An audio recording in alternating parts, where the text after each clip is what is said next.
الحمد لله وكفى وسلام على عباده الذين اصطفى أما بعد أعوذ بالله السميع العليم من الشيطان الرجيم بسم الله الرحمن الرحيم وأتموا الحج والعمرة لله صدق الله العظيم۔ اجازت ہو تو آ کر شامل ان میں بھی ہو جاؤں، سنا ہے کل تیرے در پر ہجوم عاشقاں ہوگا۔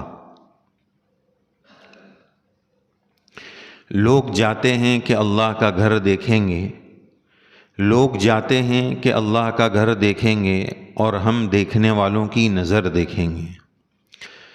واجب الاحترام محترم بزرگوں، دوستوں اور عزیزوں اور اللہ کے گھر کے مہمانوں اور معززات ہماری مائیں اور بہنیں، آج کا ہمارا یہ اجتماع بڑی اہم نسبت پر منعقد ہونے جا رہا ہے۔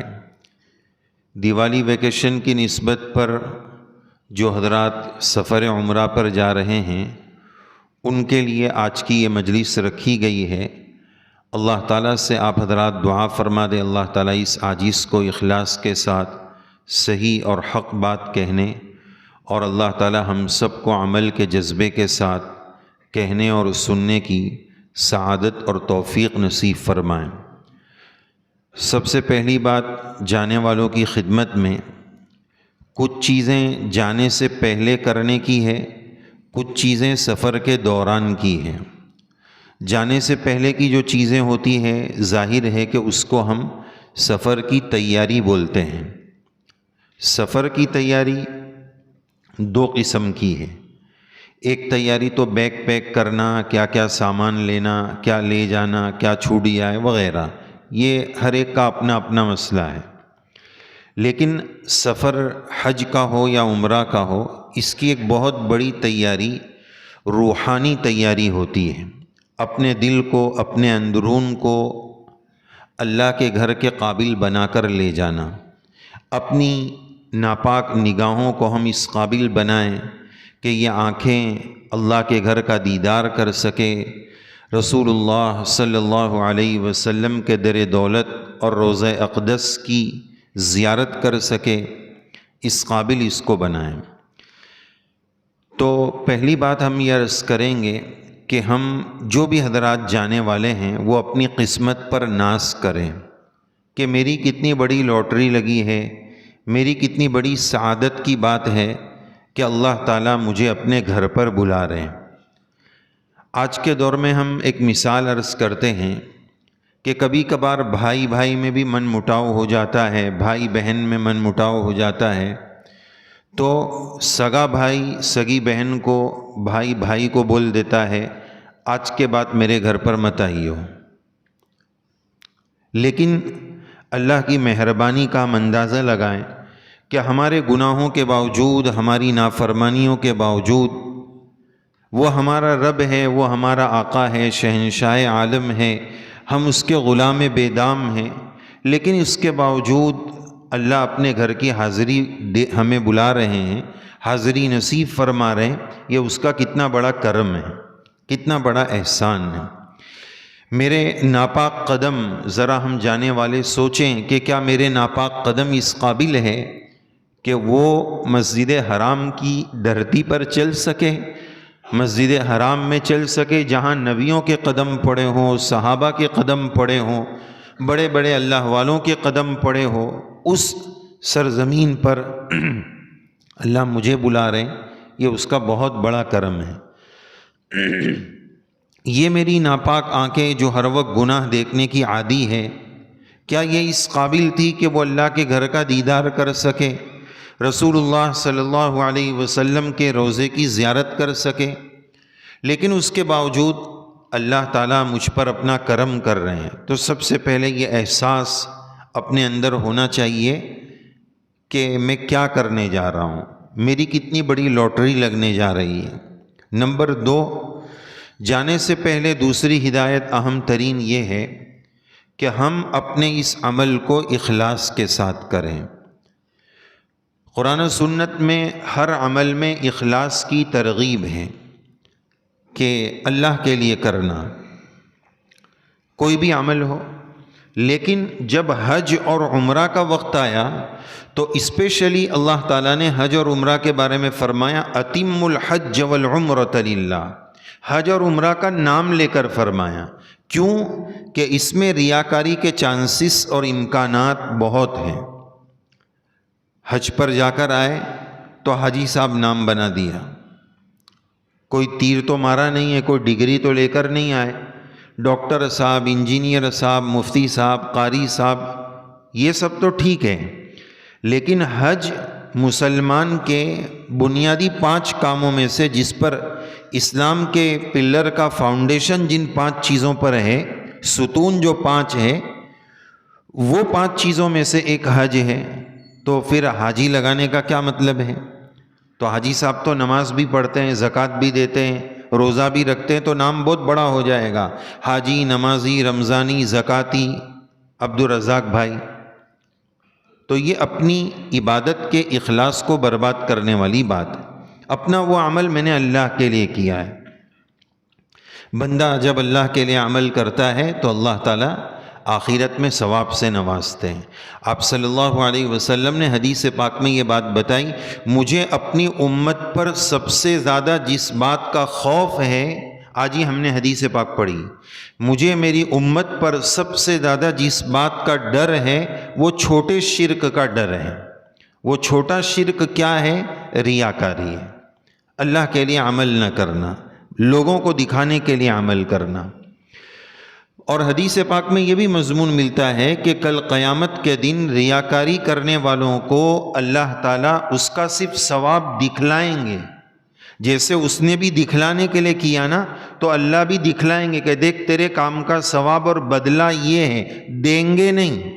چھوٹا بچہ ہوتا ہے، اس کو آپ چاکلیٹ نہیں دو تو کوئی مسئلہ نہیں، لیکن بولے یہ چاکلیٹ اور پھر نہیں دو تو اللہ تعالیٰ دکھلائیں گے لیکن دیں گے نہیں۔ بلکہ ایک حدیث پاک میں یہ ملتا ہے، آپ علیہ السلام کے ارشاد علی کا خلاصہ ہے کہ جاؤ ان لوگوں کے پاس، بدلہ ان سے لے لو جس کے لیے تم نے کیا تھا، کون بدلہ دے گا؟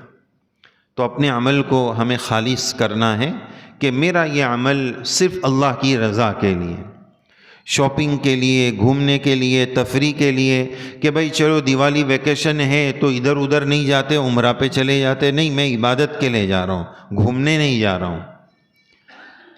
اگلی بات کہ اگر ہم جانے والے میں سے کسی سے اگر کوئی پوچھے کہ جناب آپ عمرہ پر کیوں جا رہے ہیں، تو ہم کیا جواب دیں گے؟ سوال میرا سمجھیے، آپ عمرہ پر کیوں جا رہے ہیں، تو اس کیوں کا ہمارے پاس کیا جواب ہے؟ کیوں جا رہے ہیں؟ ہاں عمرہ پہ جا رہا ہوں، ٹھیک ہے، عمرہ کیوں جا رہے ہیں، لیکن ہمارا ٹارگٹ کیا ہے؟ میں اس بات کا جواب دینے سے پہلے آپ کو ایک مثال عرض کرنا چاہوں گا کہ ایک ممی نے ایک بچے کو ایک سامان کی لسٹ دی کہ بیٹا یہ 10 آئٹم ہے، سپر مارکیٹ جا کر، بازار جا کر لے کر آؤ۔ وہ بچہ لسٹ لے کر نیچے اترا، سامان لینے جا رہا ہے، نیچے اس کا دوست ملا، بولے کہاں جا رہا ہے؟ بولے ممی نے یہ بازار سے چیزیں منگائی ہے، وہ لینے جا رہا ہوں۔ تو وہ بولا میں بھی ساتھ میں چلوں؟ بولے چل، کمپنی ہو جائے گی۔ اب دونوں گئے، دونوں واپس آئے، لیکن دونوں میں بہت انتر ہے، بڑا فاصلہ ہے کہ ایک لسٹ لے کر گیا تھا، مقصد لے کر گیا تھا، پرپز لے کر گیا تھا، جولا لے کر گیا تھا، جولا بھر کر آیا ہے، اور ایک ساتھ دینے گیا تھا، خالی ہاتھ گیا تھا، خالی ہاتھ واپس آیا ہے۔ اسی طرح اللہ کے گھر جانے والے بھی 2 قسم کے لوگ ہوتے ہیں، ایک دل کا جولا لے کر جاتے ہیں، اس جولے میں اللہ رسول صلی اللہ علیہ وسلم کی محبت کا نور بھر کر لاتے ہیں، اور کچھ جانے والے صرف کمپنی دینے جاتے ہیں، خالی ہاتھ جاتے ہیں، خالی ہاتھ واپس آتے ہیں، بس ان کی پکنک ہو گئی، ان کا کوئی مقصد حاصل نہیں ہوتا ہے۔ تو ذرا ہم بھی سوچیں کہ ہمیں بھی اپنے دل کا جولا اللہ کے دربار میں لے کر جانا ہے، اللہ کی محبت اس میں بھر کر لانا ہے۔ تو 3 باتیں ہو گئی، بات ہماری یہ چل رہی تھی کہ اگر کسی نے ہم کو پوچھا کہ تم عمرہ پہ کیوں جا رہے ہو تو اس کیوں کا ہم کیا جواب دیں گے؟ جیسے وہ بچے کو پوچھے کہ بیٹا تو کیوں جا رہا ہے، تو ایک بولے گا یہ لینے جا رہا ہوں، دوسرا کیا بولے گا کمپنی دینے جا رہا ہوں۔ تو ہم کو اگر کوئی پوچھے کہ تم عمرہ پہ کیوں جا رہے ہو تو یہ کیوں کا کیا جواب ہے؟ یہ جواب سمجھیے، چونکہ ہم جا رہے ہیں۔ اس دنیا میں رہ کر بندہ ان آنکھوں سے اللہ کو نہیں دیکھ سکتا ہے۔ قرآن مجید میں اللہ تعالیٰ نے صاف فرمایا لا تدرکہ الابصار، یہ آنکھیں، دنیا کی آنکھیں اللہ کو دنیا میں نہیں دیکھ سکتی۔ ہاں جنت میں جب اللہ ہمیں بھیجے وجوہ یومئذ ناظرۃ الی ربها ناظرہ، وہاں اللہ کا دیدار نصیب ہوگا۔ اب اگر بندہ اللہ سے سچی محبت کرنے والا ہے تو اس کے دل میں یہ داعیہ پیدا ہوتا ہے کہ اللہ کا دیدار کیسے ہوگا، اللہ کی زیارت دنیا میں کیسی ہوگی؟ تو نہیں ہو سکتی ہے۔ لیکن اللہ تعالیٰ نے بیت اللہ، جس پر ہر وقت اللہ تعالیٰ 120 رحمتیں اتارتے ہیں، وہاں ہمیں لے جا رہے ہیں۔ یہ اللہ کی زیارت کے قائم مقام ہیں۔ اسی وجہ سے زیارت کو انگلش میں بولتے ہیں نا کہ بھائی وزٹ پہ جا رہا ہوں، اسی کو زیارت بولتے ہیں۔ تو حج میں جو طواف کرتے ہیں اس طواف کو کیا بولتے ہیں؟ اس کا نام کیا ہے؟ طواف زیارت۔ یعنی یہ طواف اللہ کی زیارت کے قائم مقام ہے۔ تو پہلی نیت میرے بھائیوں عزیزوں یہ کرو کہ ہم اللہ کی ملاقات کے لیے جا رہے ہیں۔ فَلْيَعْبُدُوا رَبَّ هَذَا الْبَيْتِ، اس گھر کے رب کی عبادت کرو، اللہ کی ملاقات کے لیے جا رہا ہوں۔ نمبر 2، دوسری نیت عزیزو آپ یہ کرو کہ میں اللہ کے گھر پر، رسول اللہ صلی اللہ علیہ وسلم کے در دولت پر اس لیے جا رہا ہوں کہ میں اپنی زندگی کو بدلنا چاہتا ہوں۔ گناہوں والی زندگی بہت ہو گئی، اللہ کی نافرمانی والی زندگی بہت ہو گئی۔ اللہ کا گھر دیکھ کر میرا دل نرم ہوگا، اللہ کے رسول صلی اللہ علیہ وسلم کے روضے پر جا کر میں بدلوں گا۔ تو دوسری نیت میں کیوں عمرہ پہ جا رہا ہوں؟ اپنی زندگی کو بدلوانے۔ 2 نیت ہو گئی۔ تیسری نیت آپ یہ کرو کہ اگر ہماری بستی میں کوئی پرابلم ہو جاتا ہے تو ہم لوگ میمورنڈم دینے جاتے ہیں پولیس کو، جس کو یہاں بولتے ہیں غالباً آویدن پتر دینے جا رہے ہیں۔ تو یہ آویدن پتر دینے پورا موٹا وراچھا نہیں جاتا ہے، بستی کے جو مکھیا قسم کے لوگ ہیں 4-5 وہی لوگ جائیں گے پوری بستی کی طرف سے۔ تو اللہ کے گھر پر جو جانے والے لوگ ہیں وہ امت مسلمہ کی طرف سے اللہ کی جناب میں آویدن پتر دینے جا رہے ہیں کہ یا اللہ اس وقت امت مسلمہ سخت حالات کا شکار ہے، فلسطین کے مسلمان یا اللہ ظلم و زیادتی کا شکار ہے۔ پیارے اللہ ہم آپ کی جناب میں یہ میمورنڈم لے کر آئے ہیں کہ آپ حالات کو درست کر دیجئے، فلسطین کے مسلمانوں کی مدد فرما دیجئے۔ یا اللہ ان منظر کو ہمارے جیسا سخت دل اور کٹھور دل موبائل کی اسکرین پر دیکھ نہیں سکتا ہے۔ پیارے اللہ آپ تو ہزاروں ماؤں سے زیادہ مہربان رب ہے، پیارے اللہ رحم کر دیجئے۔ یہ معصوم کلیاں مسلی جا رہی ہے، یا اللہ معصوم بچوں کی جانے جا رہی ہے، یہ چیز ہم نہیں دیکھ سکتے۔ یا اللہ جب آپ کے کعبۃ اللہ پر باطل طاقتوں نے ہاتھی والا حملہ کیا تھا آپ نے ابابیل کے ذریعے مدد فرمائی تھی، یا اللہ آج پھر ایک مرتبہ مسجد اقصی ہمارے پہلے قبلے اول پر آج باطل طاقت کی الغار ہے، یا اللہ اپنی مدد اتار دیجئے۔ تو 3 نیتیں آپ کو بتائی شارٹ میں، پھر سے اس کو ریوائز کرتے ہیں، یاد کرتے جائیے جو بات بتائی جا رہی ہے۔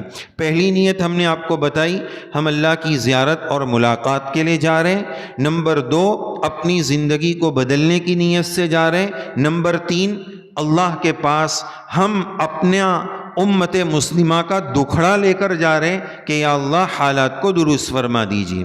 یہ 3 نیتیں آپ کرو اور یہی مقصد لے کر جاؤ۔ انشاءاللہ جب بندہ کسی جگہ کوئی پرپز اور مقصد لے کر جاتا ہے تو پھر اس میں اس کو کامیابی ملتی ہے۔ ایسے ہی چلے گئے تو ابھی میں نے مثال بتائی، کمپنی دینے گئے خالی ہاتھ گئے خالی ہاتھ آ گئے، ایسا ہمارا سفر نہیں ہونا چاہیے۔ ایک بزرگ فرماتے ہیں سفر حج ہو یا سفر عمرہ ہو، اگر آپ اس کو کامیاب بنانا چاہتے ہیں تو چند کام کرو۔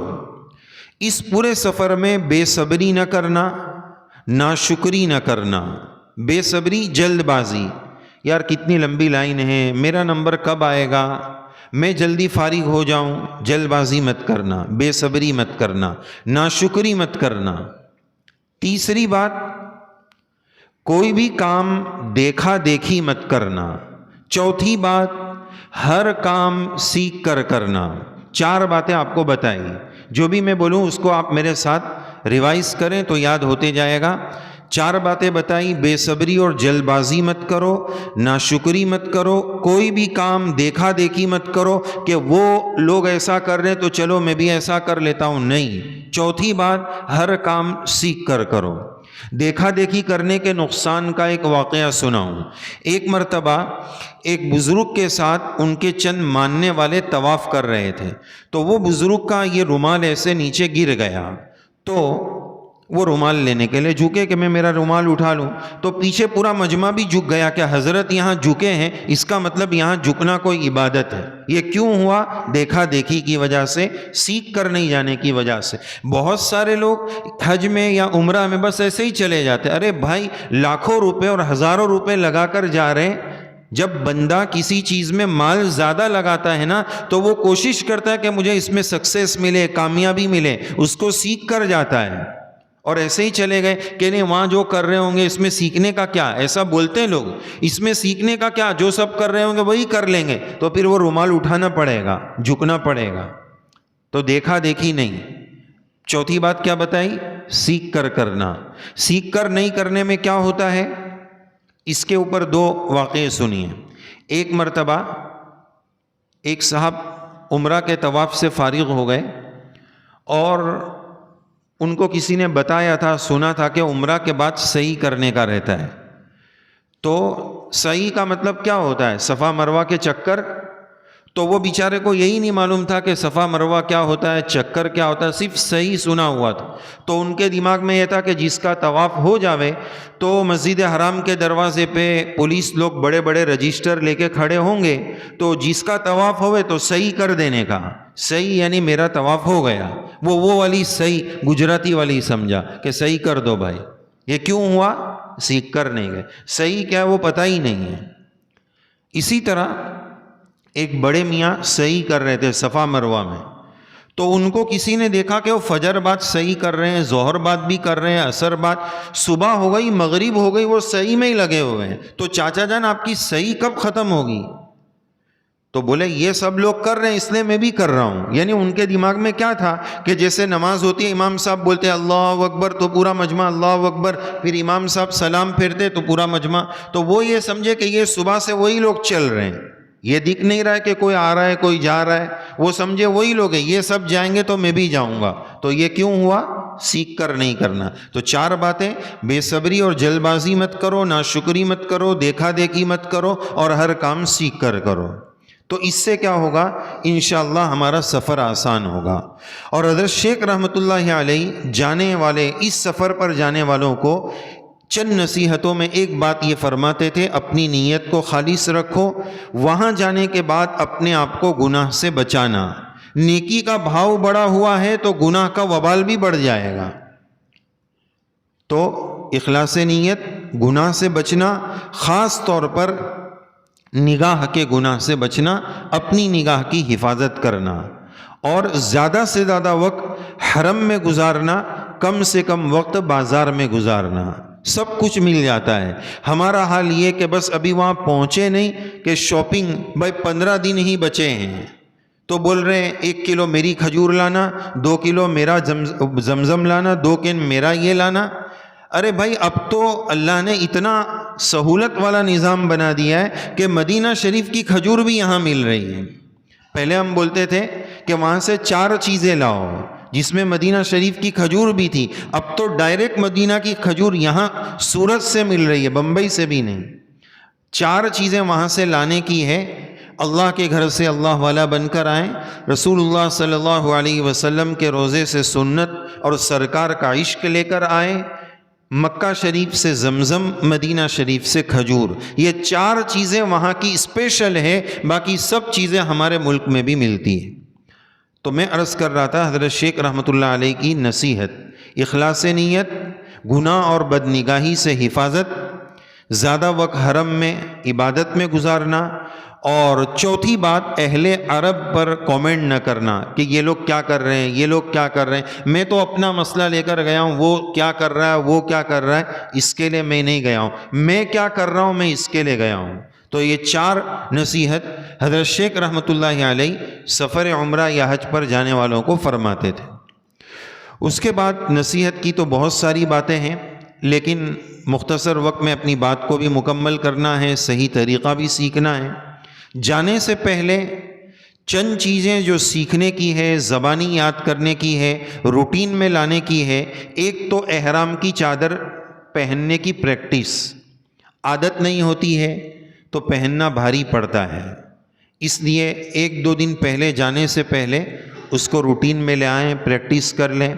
احرام والی چپل جو مرد حضرات پہنتے ہیں وہ پہننے میں بھی عادت نہ ہونے کی وجہ سے دقت ہو جاتی ہے۔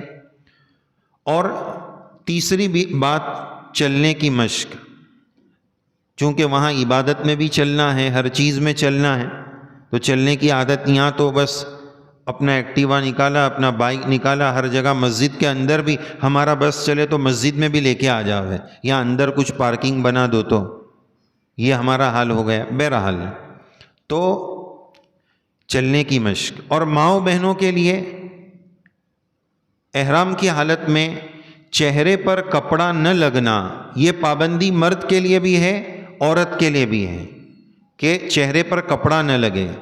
تو کپڑا نہ لگے تو کیا پردہ نہیں کرنا ہے احرام کی حالت میں؟ نہیں، پردے کا بھی اہتمام کرنا ہے، لیکن چہرے پر کپڑا بھی نہ لگے۔ یہ ایسا ہی ہے جیسے کسی نے کہا کہ دیکھو بھائی، ایک بندہ سمندر میں ہے اور اس کا پاؤں بھی نہیں بھیگنا چاہیے، تو یہ کیسے پاسبل ہے؟ بھائی پاسبل ہے، وہ کشتی کے اندر ہے، پاؤں بھی نہیں بھیگا اور سمندر میں بھی ہے، پردہ بھی کرنا ہے، چہرے پر کپڑا بھی نہیں لگنا ہے، تو جو ہیڈ والا، وہ ٹوپی والا پردہ ہے، آگے جو کپڑا ہے وہ والا آپ ہمیں ماؤں بہنوں کو پردہ کرنا ہے۔ لیکن جو استعمال کیے ہوئے وہ لوگ جانتے ہیں کہ اس کے ساتھ چلنا بہت مشکل ہوتا ہے، اس کے ساتھ طواف عادت نہیں ہے تو چلنا مشکل ہوتا ہے، تو اس کو بھی تھوڑا پریکٹس کر لے، وہ روٹین میں لے آوے۔ اب اگلی بات ہم وہ آپ کی خدمت میں پیش کریں گے جو ہر جانے والے کا صحیح یاد کرنا اور منہ پہ یاد کرنا ضروری ہے۔ اس میں 2 مین باتیں ہیں۔ نمبر 1، عمرہ 4 کاموں کا نام ہے، 4 کام کر لیے تو عمرہ ہو جاتا ہے، جس میں 2 فرض ہے اور 2 واجب ہے، ٹوٹل 4 کام کا نام عمرہ ہے۔ نمبر 1، نیت لبیک کے ساتھ، نمبر 1 نیت لبیک کے ساتھ، نمبر 2 طواف، یہ 2 فرض ہے، نمبر 3 صفا مروہ کی سعی، نمبر 4 حلق یا قصر، بال منڈانا یا بال کتروانا۔ تو 4 نمبر آپ کو یاد ہونا جانا چاہیے، ساتھ میں بولیے گا۔ نمبر 1 نیت لبیک کے ساتھ، نمبر 2 طواف، نمبر 3 صفا مروہ کی سعی، نمبر 4 بال منڈانا یا بال کتروانا۔ ٹوٹل 4 کام کا نام عمرہ ہے، 2 فرض 2 واجب، یہ سب کو یاد ہونا چاہیے۔ جیسے نماز کے اندر 6 فرض ہے، نماز سے پہلے 7 شرط ہے، ٹوٹل ان سب چیزوں کا نام نماز ہے۔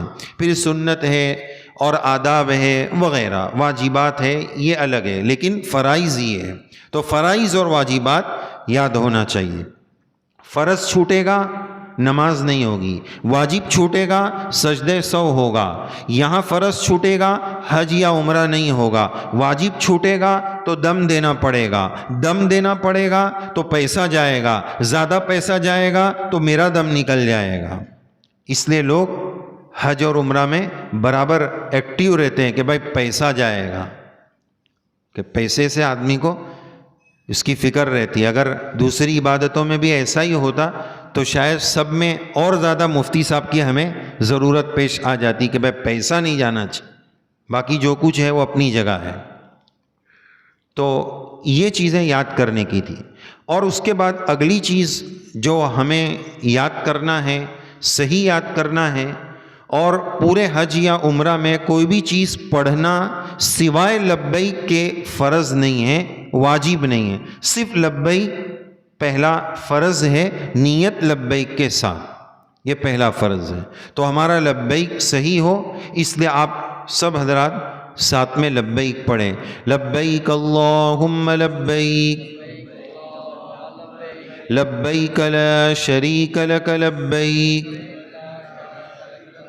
ان الحمد والنعمت لک والملک لا شریک لک لبیک اللہم لبیک لبیک لا شریک لک لبیک ان الحمد والنعمت لک والملک لا شریک لک لبیک اللہم لبیک لبیک لا شریک لک لبیک ان الحمد والنعمت لک والملک لا شریک لک۔ اب لبیک کے بارے میں چند باتیں سمجھیے۔ اس کے پڑھنے میں، پروناؤنسیشن میں چند بھول ہوتی ہے۔ وہ کیا کیا بھول ہوتی ہے؟ اگر میں وہ بھول کرتا ہوں تو اس کو صحیح کرو، ٹھیک ہے؟ نمبر 1، لب دونوں میں فرق سنیے گا دھیان سے۔ صحیح ہے لبیک لبیک اللہم لبیک، یہ صحیح ہے۔ اکثر گجرات والے ہمارے ساتھی پڑھتے لبیک لبیک اللہم لبیک، غلط ہے، لبیک لبیک، فرق سمجھ میں آئے؟ لبیک صحیح ہے، لبیک غلط ہے۔ لبیک اللہم لبیک لبیک لا شریک لک لبیک ان الحمد، دوسری بھول، بعض لوگ پڑھتے ہیں ان الحمد، دال کو کھینچنے کا نہیں، اس پر زبر ہے، ان الحمد والنعمت، یہ لکھنے میں آتا ہے واو الف لام نون، الف لام بیچ میں سے ہٹے گا، والنعمت، بعض لوگ پڑھتے ہیں والنعمت، وہ غلط ہے، والنعمت لک والملک لا، یہ چوتھی اگلی غلطی۔ اس کو بعض لوگ وہ رنگ ٹون وغیرہ میں سنتے ہیں تو اس کو سن کے لا کھینچتے رہتے، کھینچنا نہیں، ایک الف کے برابر، لا شریک لک لا شریک لک لبیک اللہم لبیک لبیک لا شریک لک لبیک ان الحمد والنعمت لک والملک لا شریک لک۔ جو بھول بتائی اس کو ذہن میں رکھ کر پڑھیے، لبیک اللہم لبیک لبیک لا شریک لک لبیک ان الحمد والنعمت لک والملک لا شریک لک۔ تو یہ ہمارا لبیک صحیح ہونا چاہیے، منہ پر یاد ہونا چاہیے۔ اور ایک بات کہ ہم جبھی بھی لبیک پڑھیں تو تھوڑا اس کو سوچ کر پڑھیں کہ میں کیا بول رہا ہوں، میں اللہ کو یہ بول رہا ہوں، پورا ترجمہ نہیں بتانے کا وقت ہے، بس شارٹ میں لبیک یا اللہ، آپ میرے بادشاہ ہے، احکم الحاکمین ہے، آپ میرے آقا ہیں، میں آپ کا غلام بے دام آپ کے دربار میں حاضر ہوں، لبیک یا اللہ میں آپ کے دربار میں حاضر ہوں۔ جب بندہ یہ سوچ کر پڑھے گا تو اس کو اللہ کی محبت بھی ملے گی اور پڑھنے میں اندر سے مزہ آئے گا، ورنہ پھر اس کو پڑھنا بوجھ لگے گا۔ تو یہ یاد کرنے کی چیزیں تھیں۔ اب ہم اپنے سفر کی شروعات پر آ جاتے ہیں کہ جب آپ کا سفر شروع ہونے والا ہو تو ایک دن پہلے کم سے کم پیکنگ سے فارغ ہو جائے۔ لاسٹ دن پر پیکنگ کرنے کے نقصان بہت ہیں کہ پھر وہاں جا کر بیگم سے جھگڑا ہو سکتا ہے کہ تیرے کو بولا تھا تو بنیان ڈالی نہیں، تو دوائی ڈالی نہیں۔ تو ایک دن پہلے پیکنگ کر لیں گے تو جو چھوٹ گیا وہ بعد میں ایڈ ہو سکے گا، اب لاسٹ مومنٹ پر پیکنگ کریں گے تو جو چھوٹا ہے وہ کب ڈالیں گے؟ تو اس لیے اس سے جلدی فارغ ہو جائیں۔ تاکہ کوئی چیز چھوٹ جائے تو اس کو ملا سکے۔ اس کے ساتھ ساتھ جانے والے دن، سفر والے دن، اس سفر میں بطور خاص اپنے آپ کو ریلیکس رکھو۔ بہت زیادہ کاموں میں، فون میں، اللہ بیلی کرنے میں، مبارکبادی دینے لینے میں آدمی اپنے آپ کو بہت تھکا دیتا ہے۔ اور ایک ٹرینڈ یہ چلا ہے کہ جب ہمارا فلائٹ ٹیک آف ہوگا تو ایک بڑی تعداد یہ چاہتی ہے کہ سب سے آخری کال اعجاز بھائی کو میں کروں گا، دعا میں یاد کا۔ بھائی کتنے فون اٹھائے گا بندہ؟ تو دعا میں یاد والا سلسلہ تھوڑی دیر پہلے فارغ ہو جائے، ورنہ آدمی تھک جاتا ہے اور اس کا یہ سفر تھکاوٹ کے ساتھ ہوتا ہے۔ اس لیے اللہ بیلی کا نظام جلدی پورا کر لیں۔ اب اس کے بعد جانے سے پہلے آپ 2 رکعت صلاۃ سفر پڑھیں، دعا کریں اللہ سفر کو آسان کریں، اللہ تعالیٰ خوب مدد فرمائیں۔ دیکھو حج اور عمرہ کی عبادت میں جب بھی نیت کرتے ہیں تو ایک بات نیت میں ایکسٹرا ہم لوگ بولتے ہیں، آسان فرما۔ یہ ایک بات کی طرف اشارہ ہے۔ دیکھو 4 رکعت نماز میں نیت کرتے ہیں، کبھی ایسا بولتے ہیں 4 رکعت پڑھ رہا ہوں اللہ آسان فرما، نہیں بولتے ہیں اللہ تعالیٰ رمضان کے 15 گھنٹے کا روزہ رکھتا ہوں آسان فرما، نہیں بولتے ہیں۔ حج میں بول رہے ہیں، عمرہ میں بول رہے ہیں، تو کیوں بول رہے ہیں؟ اس کا مطلب کہ کچھ آئے گا، اس کو برداشت کرنا پڑے گا، اس نے بلوایا ہے، قبول فرما آسان فرما۔ تو صلاۃ سفر پڑھ لیں۔ اس کے بعد سفر میں جانے کے لیے 3 دعا ضرور پڑھیں، اس کا بڑا فائدہ ہے۔ ویسے بہت ساری دعائیں ہیں، 3 دعا ہم ضرور آپ کو درخواست کریں گے کہ پڑھنا۔ ایک تو مشہور دعا ہے سواری کی دعا، جس کو بولتے ہیں سبحان الذی سخر لنا ھذا وما کنا لہ مقرنین وانا الی ربنا لمنقلبون۔ یہ سواری کی دعا ہے، سفر کی دعا نہیں ہے، سفر کی دعا دوسری ہے۔ تو ایک تو یہ دعا، نمبر 2 بسم اللہ توکلت علی اللہ لا حول ولا قوة الا باللہ ہدیت ووقیت وکفیت۔ اس دعا پڑھنے کی 3 فضیلت حدیث پاک میں بتائی ہے۔ اللہ مصیبتوں سے بچائیں گے، راستے میں کہیں گم ہو جائیں گے تو اللہ ہدایت اور گائیڈ کریں گے، راستہ بتائیں گے، اور اللہ تمام پریشانیوں سے محفوظ رکھیں گے۔ وقیت وہدیت، اور تیسرا کفیت، اللہ ہمارے لیے کافی ہو جائیں گے۔ تو کتنی بڑی فضیلت ہے۔ پڑھنا کیا ہے؟ بس بسم اللہ توکلت علی اللہ لا حول ولا قوة الا باللہ، ٹھیک ہے۔ تیسری دعا جو بہت بڑی اور بڑی پیاری اور بہت خاص دعا ہے، ہم کہیں گے کہ یہ دعا ہر مسلمان کو یاد ہونا چاہیے، اس لیے کہ سفر، جرنی ہماری لائف کا حصہ ہے، انسان سفر کرتے ہی رہتا ہے۔ اتنی پیاری دعا ہے کہ ہم اس کا تصور نہیں کر سکتے۔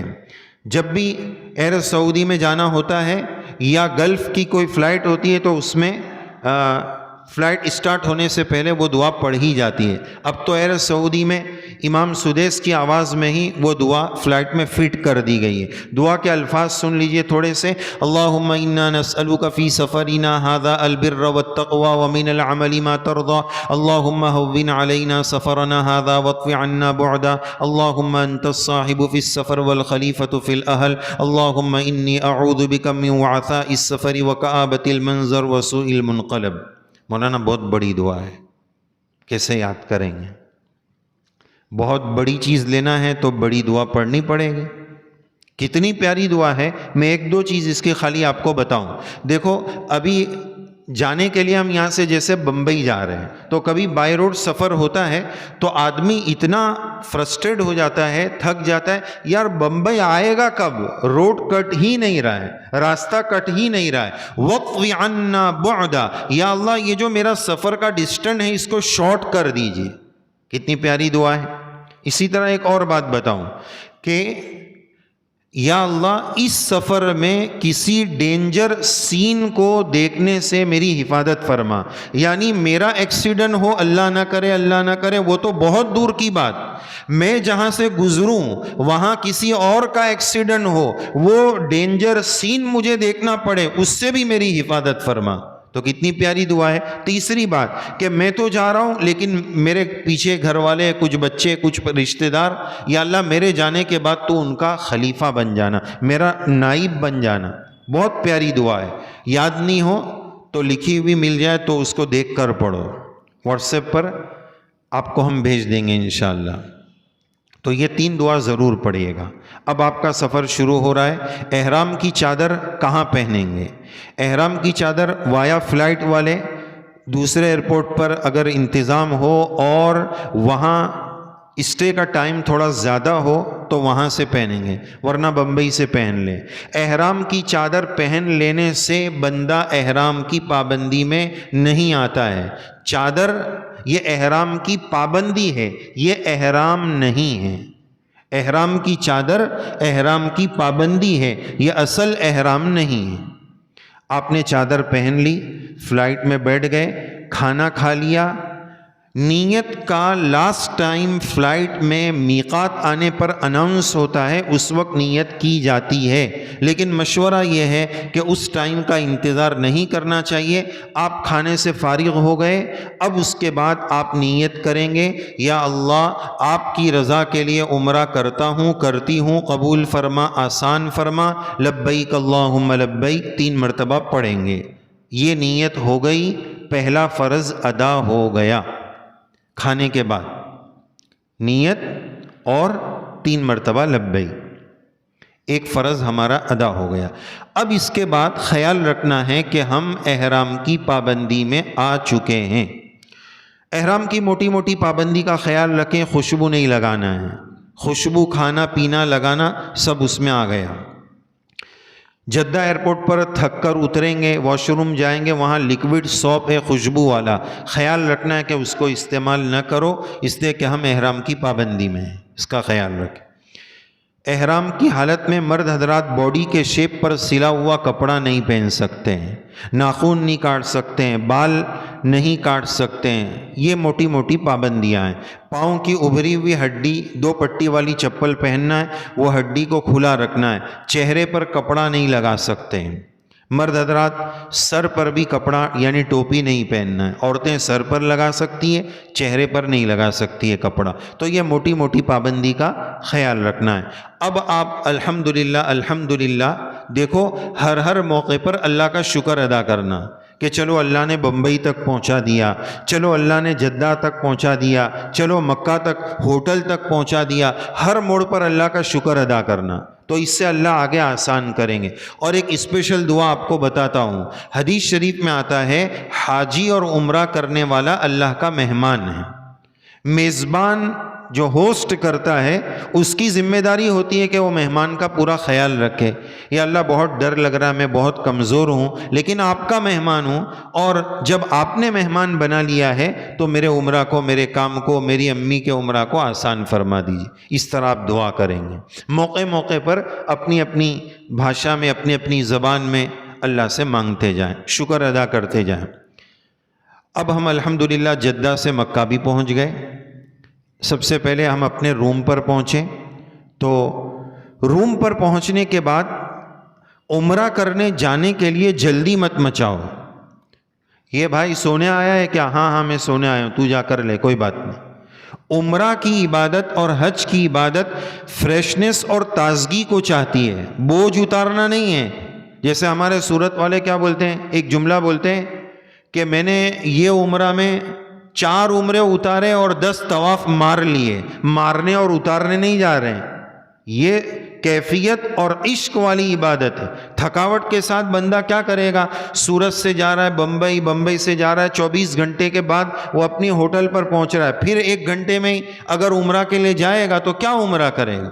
دماغ تھکا ہوا ہے، کیا کیسے عبادت کرے گا؟ پھر ہوتا کیا ہے پتہ ہے، آج کل لوگ کیا کر رہے ہیں کہ طواف تو چل کے کر لیا، اب صحیح کے بعد صحیح کے وقت میں طبیعت جواب دے جاتی ہے، تو پھر چپ کے شروع کرتا ہے کہ ویل چیئر کر لے وے کیا؟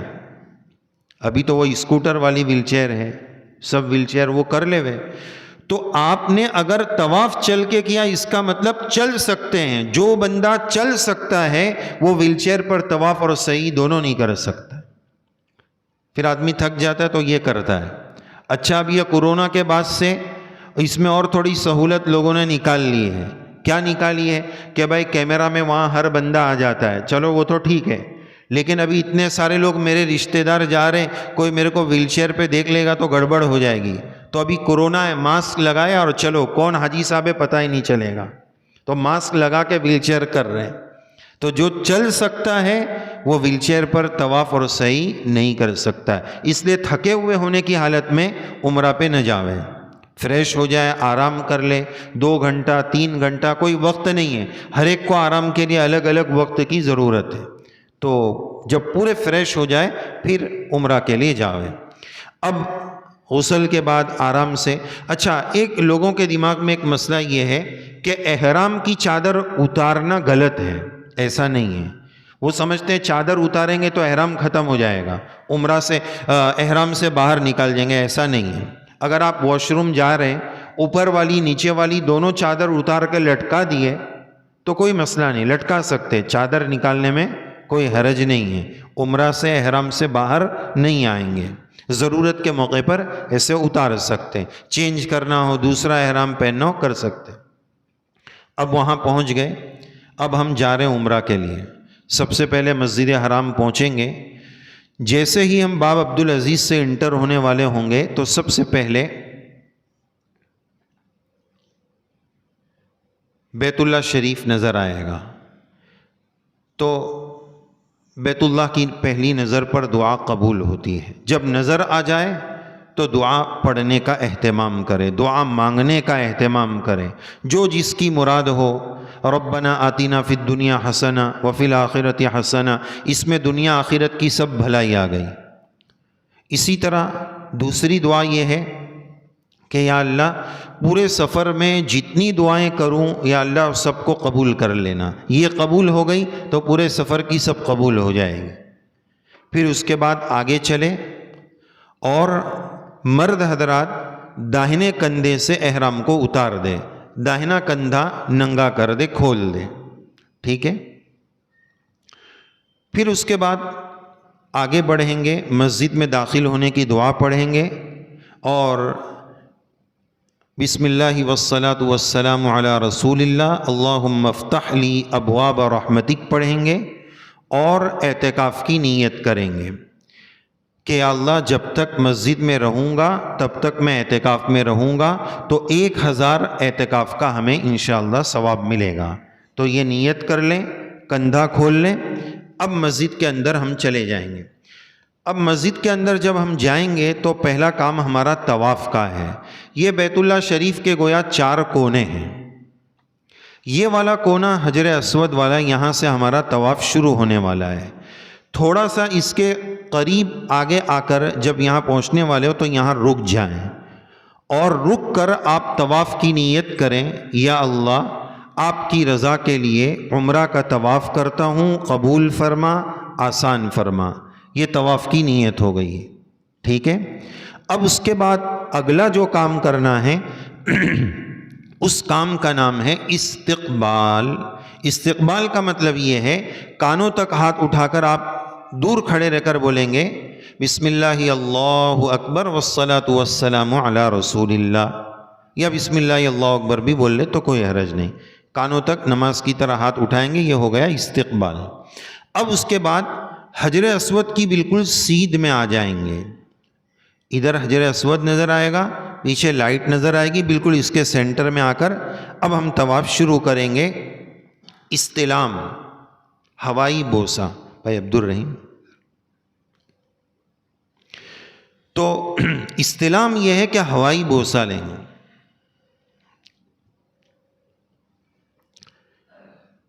جس کو استلام کہتے ہیں، اس طرح ہمیں بوسہ لینا ہے. ٹھیک ہے. حج یا عمرہ کی عبادتوں میں ایک بات یہ ہے کہ ہر عبادت کو ہمیں کیفیت کے ساتھ کرنا ہے. دیکھو ایک استلام تو یہ کہ ہم نے ایسا بوسہ لے لیا، ہو گیا بوسہ، سنت تو ادا ہو گئی، عمرہ کا ایک عمل تو ہو گیا. لیکن میں آپ کو ایک بات بتاؤں کہ اسی استلام میں اگر آپ روحانیت لانا چاہتے ہیں تو حدیث شریف میں آتا ہے کہ حجر اسود یمین اللہ فی الارض، دنیا میں اللہ کا دایاں ہاتھ ہے حجر اسود۔ اگر ہمیں کسی بزرگ سے ہاتھ ملانے، ہاتھ چومنے مل جائے تو وہ ہمارے لیے کتنی بڑی سعادت کی بات ہے۔ تو ذرا ہم سوچیں کہ اگر ہمیں اللہ کا ہاتھ چومنے مل جائے تو کتنی بڑی بات ہے۔ تو اگر استلام کرنے والا یوں بوسہ لے لے گا تو بھی ادا ہو جائے گا، لیکن ذرا رک کر یہ سوچے گا کہ میں اللہ کا ہاتھ چومنے جا رہا ہوں تو پھر اس بوسے اور اس بوسے میں بہت فرق ہو جائے گا، اس کا خیال رکھیں۔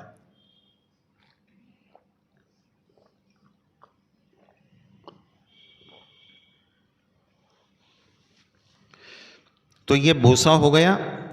اب ہمارا طواف شروع ہوگا۔ حجر اسود کی لائن سے شروع ہو کر یہ 4 کونے اس طرح مکمل ہوں گے، ٹھیک ہے۔ اب یہ 7 چکروں میں ہمیں کرنا کیا ہے؟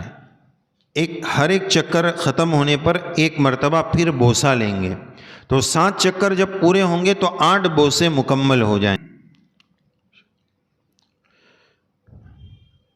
7 چکر میں ہمیں کرنا کیا ہے طواف کے دوران؟ طواف میں سب سے افضل یہ ہے کہ دعا کا اہتمام کریں، جتنا ہو سکے طواف میں دعا مانگیں۔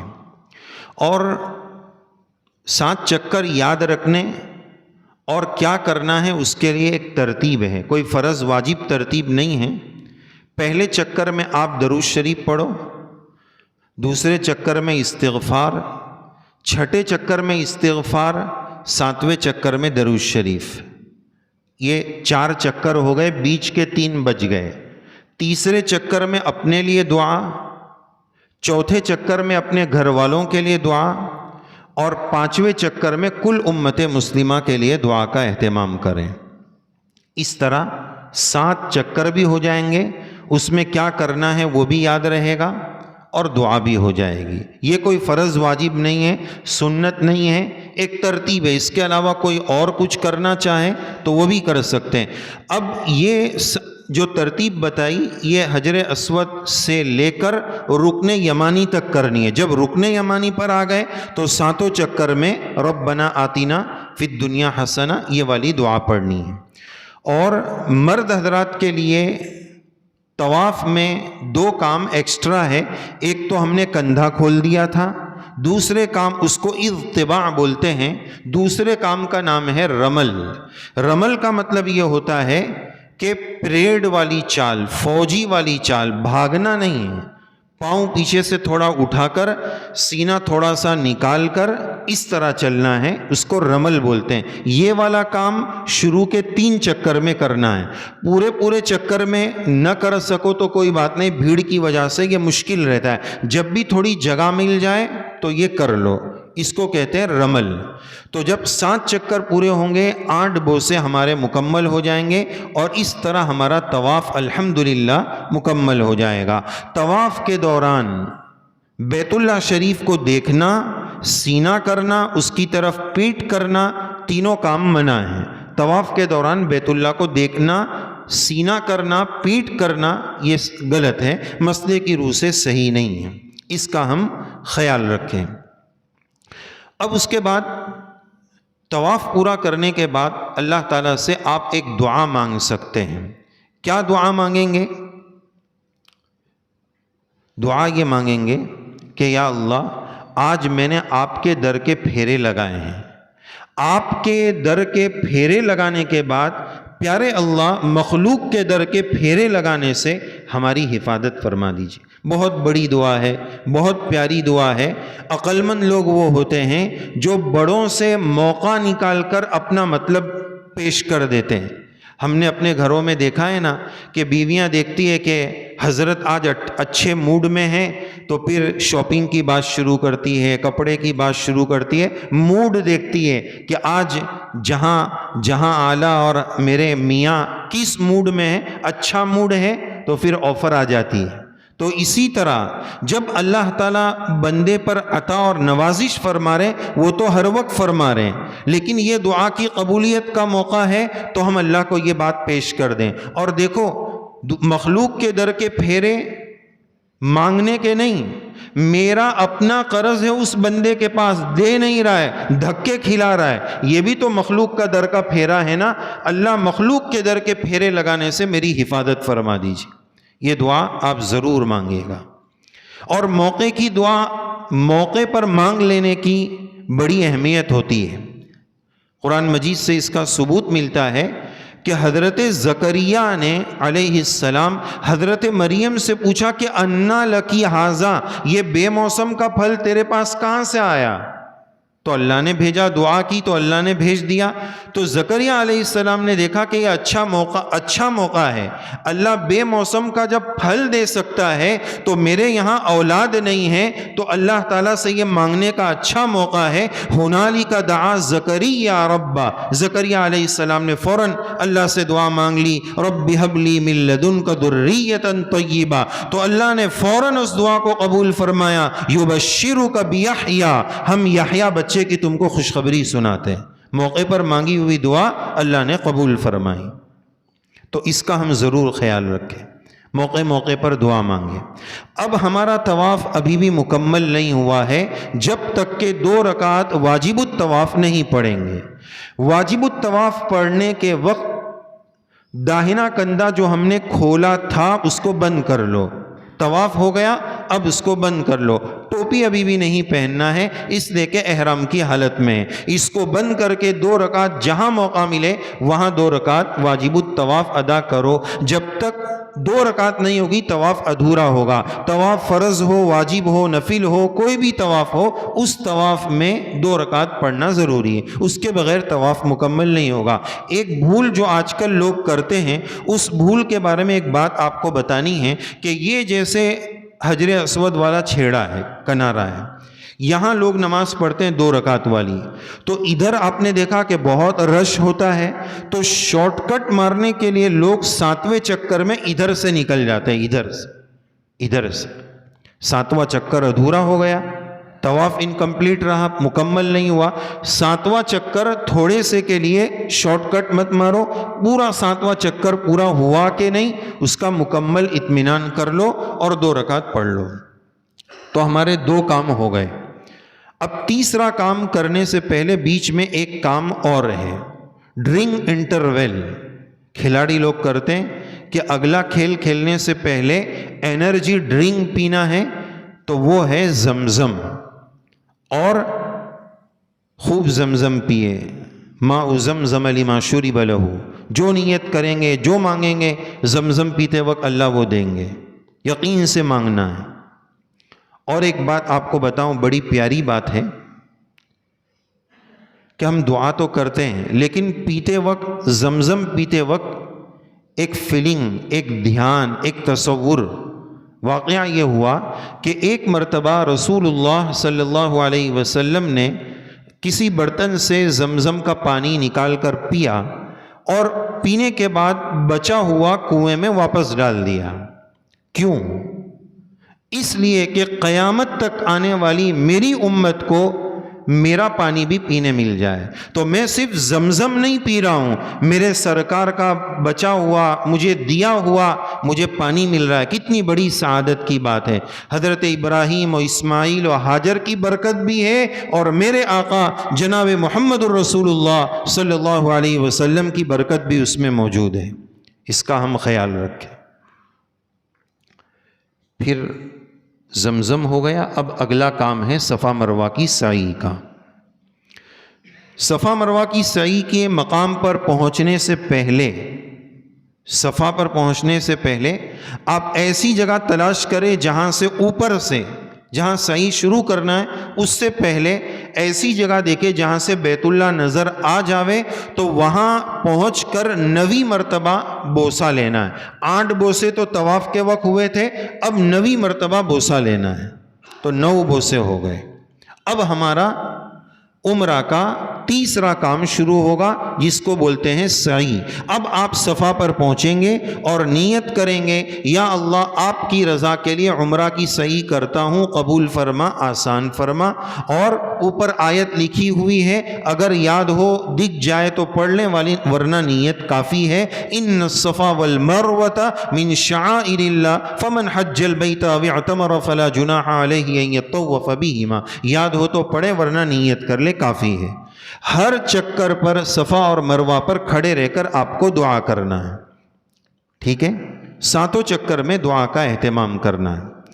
ہماری سعی شروع ہوگی صفا سے، ختم ہوگی 7واں چکر مروہ پر۔ مرد حضرات کے لیے سعی میں ایک اسپیشل بات یہ ہے جو عورتوں کے لیے نہیں ہے، وہ یہ ہے کہ بیچ میں جو گرین لائٹ کا ایریا آئے گا، میلین اخضرین جس کو کہا جاتا ہے، اس ایریے میں مرد حضرات کو دوڑنا ہے۔ رمل میں دوڑنا نہیں ہے، اس میں دوڑنا ہے اور دعا کرنی ہے۔ طواف میں تو بندہ دعا کبھی کبھار کر لیتا ہے، لیکن سعی میں اکثر دیکھتے ہیں کہ بڑی غفلت کے ساتھ لوگ سعی کرتے ہیں، بس کہ جیسے واکنگ چل رہی ہے، مارننگ واک چل رہا ہے، ایسا نہیں، یہ عبادت چل رہی ہے۔ تو عبادت کو عبادت کے اسٹائل میں کریں، یہ نہیں کہ مارننگ واک کر رہے ہیں، ایسا نہیں۔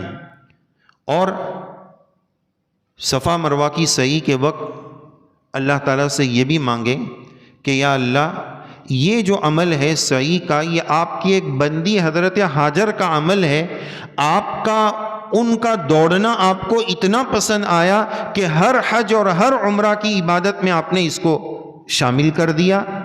اور پیارے اللہ یہاں آپ کی وہ مبارک بندی دوڑی، اس دوڑنا اور ان کا مانگنا آپ کو اتنا بھایا کہ آپ نے ایسا زمزم دیا کہ قیامت تک آنے والی انسانیت پیے گی۔ یا اللہ ان کو اور ان کے بچوں کو پانی کی ضرورت تھی، آپ نے پانی دیا۔ میں حضرت ہاجر کی طرح تو نہیں کر رہی ہوں، نہیں کر رہا ہوں، لیکن بس ان کی کاپی کر رہا ہوں۔ میرے اللہ ان کی ضرورت پانی تھی، میری ضرورت ہدایت ہے، میری ضرورت مغفرت ہے، میری ضرورت اللہ آپ کا راضی ہو جانا ہے، میری ضرورت فلسطین کے مسلمانوں کی مدد ہے۔ یا اللہ میری ضرورت بھی پوری فرما دیجئے۔ اس طرح اللہ سے واسطہ دے کر آپ صفا مروہ کی سعی میں دعا کریں گے۔ 7 چکر مکمل ہوں گے۔ اب اس کے بعد آپ 2 رکعت پڑھنا مستحب ہے، ضروری، فرض، واجب، سنت نہیں ہے۔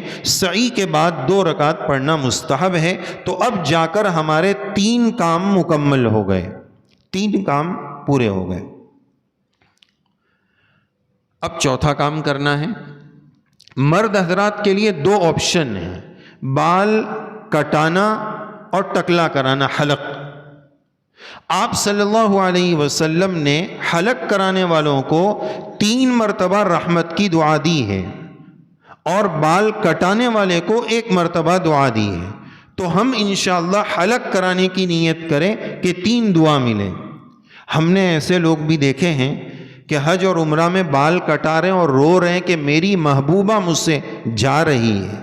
بال سے ایسی محبت، بھئی یہاں اللہ کی محبت میں آئے ہیں، وہ بال کی محبت میں رو رہا ہے کہ 2 سال سے پال رہا تھا، اس میں رو رہا ہے۔ تو ہمیں حلق کرانا ہے انشاءاللہ۔ اور بال کٹانے کی گنجائش مرد حضرات کے لیے اس شرط کے ساتھ ہے کہ بال انگلی کے 1 پور سے بڑا ہو تو جائز ہے، ورنہ کٹانا جائز نہیں ہوگا۔ حلق کرانا، ٹکلا کرانا ضروری ہوگا۔ بعض لوگ مسئلہ پوچھتے ہیں کہ اگر ایک دن میں 2 عمرہ کرے، آج عمرہ کیا، کل عمرہ کیا تو بال تو ہے ہی نہیں، تو کیا کروں؟ تو استرا پھراؤ۔ بال ہونا نہیں ہے، استرا پھرانا ضروری ہے بس، چاہے اتنے بال ہو چاہے بالکل نہ ہو، استرا پھر جانا ضروری ہے۔ استرے کی دکان پر اس کا بھی خیال رکھیں کہ اگر وہ بال میں کوئی پانی وغیرہ ڈال رہا ہے تو خوشبو والی کوئی چیز نہیں ڈالے، اس کا خیال رکھیں، اس لیے کہ ابھی بھی میں احرام میں ہوں، بال کٹے گا تب احرام سے نکلیں گے، تو وہ بال کاٹنے میں کوئی خوشبو نہ ڈال دے، اس کا بھی خیال رکھیں۔ بال کٹ گئے، اب احرام مکمل، نماز سے نکلتے ہیں السلام علیکم، اور عمرہ سے اور احرام سے نکلتے ہیں بال کٹانے سے، تو یہ دو آپشن ہیں. مسئلہ آپ کو بتا دیا کہ بال انگلی کے پور سے بڑے ہوں گے تو آپ کاٹ سکتے ہیں، ورنہ نہیں کاٹ سکتے. پھر حلق کرانا ضروری ہے. ایک دن میں 2 عمرہ کرو، 3 عمرہ کرو. تو الحمدللہ یہاں پہنچ کر عمرہ مکمل ہوا. ماؤں بہنوں کے لیے بال کٹانے کا ہی آپشن ہے، اور وہ یہ کریں گے. مسئلہ ان کے لیے یہ ہے کہ ٹوٹل بالوں کے 1/4 بالوں میں سے بال کا کٹنا ضروری ہے. تو ٹوٹل بالوں کو 2 یا 3 حصوں میں تقسیم کر لے وے اور نیچے سے ایسا پکڑ کر کینچی سے کاٹ لے وے. اگر ہماری عورتوں کا گروپ ہے تو پورے گروپ کے لیے کینچی رکھ لے وے. مروا پر اس طرح کے ڈبے ہوتے ہیں تو آپس میں ایک دوسرے کے بال کاٹ سکتے ہیں. اپنا بھی کاٹ سکتے ہیں، دوسرے کا بھی کاٹ سکتے ہیں، اس شرط کے ساتھ کہ اپنی سعی ہو چکی ہے. تو اپنا بھی کاٹ سکتے ہیں، دوسرے کا بھی. اپنی سعی سے پہلے اپنا یا دوسرے کا کاٹیں گے تو دم لگے گا، لہذا اپنی سعی ہونے کے بعد بال کاٹ سکتے ہیں. تو وہاں ڈسٹ بین ہے، ڈبہ ہے، اس پر آپ کھڑے رہ کر کاٹ دیں. نیچے گندگی نہ ہو اس کا ہم خیال رکھیں. تو اس طرح ہو جائے تاکہ مائیں بہنیں جلدی سے احرام کی پابندی سے فارغ ہو جاوے. تو اللہ کا شکر ادا کریں. اللہ کا کرم ہے کہ اللہ نے عمرہ کروا دیا. تو اس طرح ہمارے عمرہ کی عبادت مکمل ہو جائے گی. اب جو دن مکہ مکرمہ کے بچتے ہیں زیادہ سے زیادہ عبادتوں کا اہتمام کریں، زیادہ سے زیادہ نماز مسجد کے اندر ہو اس کی کوشش کریں، اور بازاروں میں ہمارا وقت کم سے کم گزرے اس کی فکر کریں.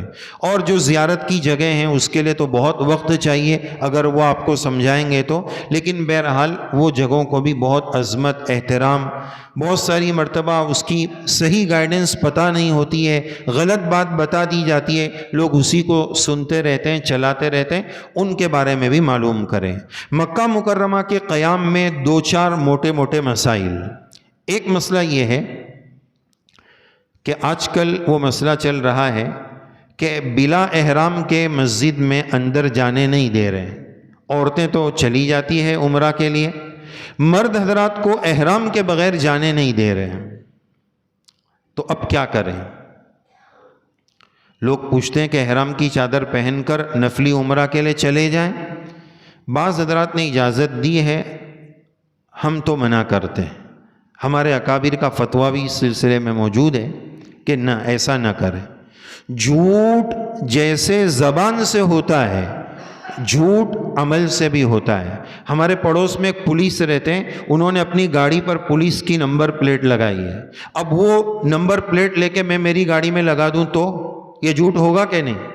میں نے کچھ جھوٹ بولا کچھ بھی نہیں بولا، لیکن یہ بھی جھوٹ ہے. تم پولیس تھوڑی ہو، تم تو مولانا ہو، تو پولیس کا نمبر پلیٹ کیوں لگا رہے ہو؟ تو جھوٹ، اگر میں وردی پہن لوں، ڈنڈا لے لوں، اسٹار لگا لوں، جھوٹ ہے، یہ بولا کچھ نہیں. تو اسی طرح تم احرام میں نہیں ہو، احرام کی چادر پہن کر جھوٹ بول رہے ہیں کہ میں گویا احرام میں ہوں. اور ویسے بھی طواف فرض تھوڑی ہے، واجب تھوڑی ہے. نفلی کام کرنے کے لیے اس طرح کرنا مناسب نہیں لگتا. اگر بہت جذبہ ہے، آسان شکل ہے، روز یا ایک دن چھوڑ کر روز عمرہ کر لو. ہاں، نفلی طواف کرنے کی ایک شکل آپ کو بتاؤں جس کی گنجائش ہو سکتی ہے کہ طواف اور سعی کے بیچ میں گیپ کر سکتے ہیں. تو آپ نے طواف کیا، سعی سے پہلے انٹرول تھوڑا وقفہ کر لو، بیٹھ جاؤ. اب سعی سے پہلے چند نفلی طواف آپ کر سکتے ہیں، پھر سعی کرو، کوئی حرج نہیں. تو آپ ایسا کر سکتے ہیں، رات کا ہلکا پھلکا کھانا کھاؤ، پھر حرم میں جاؤ، دما دم طواف اور عمرے کرو، اور فجر تک کرتے رہو، اور فجر پڑھ کے آؤ. ہوٹل پر ناشتہ تیار ہو تب ناشتہ کر کے پھر اللہم بسمک، تو اچھی ترتیب ہو جائے گی. تو یہ ایک مسئلہ ہوا کہ یہ نہ کریں. دوسری اہم بات مسئلے کی روشنی میں کہ بہت سارے لوگ جہاں جگہ ملتی ہے وہاں نماز پڑھ لیتے ہیں. نہیں، نماز با جماعت میں صفوں کا کنٹینیو ہونا ضروری ہے. جہاں تک جا سکتے وہاں تک جانا ہے.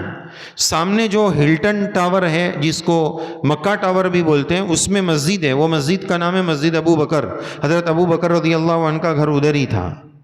تو بعض لوگ کیا کرتے ہیں، جمعہ میں رش بھی ہے اور گرمی بھی ہے تو وہ اے سی میں وہاں جا کے نماز پڑھتے ہیں، صفیں کنٹینیو نہیں ہے، نماز نہیں ہوگی، اس لیے جہاں تک جا سکتے ہیں وہاں جانا چاہیے۔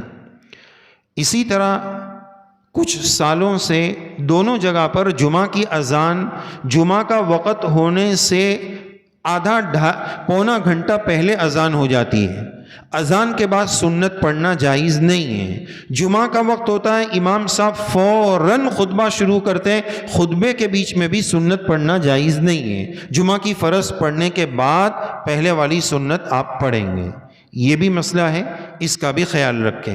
مائیں بہنیں، ان کے لیے وہ اپنے کمرے میں بھی نماز پڑھیں گے تو انشاءاللہ وہی ثواب ملے گا۔ ہاں عبادت کے لیے باہر نکلے ہیں طواف عمرہ کے لیے تو پڑھ لیں تو کوئی حرج نہیں، اپنے کمرے میں پڑھیں گے تو عمرہ کا سفر عموماً مکہ مکرمہ اور مدینہ منورہ کا قیام 15 دن سے کم کا ہوتا ہے، اس لیے پوری نماز نہیں پڑھیں گے، قصر پڑھیں گے، مسافر والی پڑھیں گے، 4 رکعت والی 2 پڑھیں گے، چونکہ 15 دن سے کم کا قیام دونوں جگہ پر ہے۔ تو یہ موٹے موٹے قیام کے مسئلے تھے، اور مکہ مکرمہ کا جتنا قیام ہے اس کو بابرکت بنائیں، مقامات مقدسہ کی زیارت کریں، جتنا ہو سکے عمرہ کریں، کھانا پینا گھومنا گھامنا یہ سب سے اپنے آپ کو بچائیں، اپنی طبیعت کا خیال رکھیں۔ گرمی سے متاثر ہو کر اتنا ٹھنڈا پی لیا کہ بیمار ہو گئے تو پھر کیا عبادت کریں گے؟ ہم اپنے یہاں تو کھا ہی رہے ہیں، پی رہے ہیں، سب کچھ کر رہے ہیں۔ اور ایک بہت اہم بات بتاؤں جس پر وہاں ہم عمل ضرور کریں، ہم اپنے مقام پر جو لائف گزار رہے ہیں وہ بہت بے ترتیب بے ڈھنگی لائف، کبھی بھی اٹھو کبھی بھی سو، کوئی بولنے والا نہیں، کبھی بھی دکان پر جاؤ میں سیٹ ہوں کون بولے گا مجھے، بے ترتیب لائف۔ 1 بجے رات کا کھانا کھا رہے ہیں، 5:30 بجے دوپہر کا کھانا کھا رہے ہیں، ناشتہ پتہ نہیں کب کر رہے ہیں، یہ ترتیب ہے، کبھی بھی سو رہے ہیں۔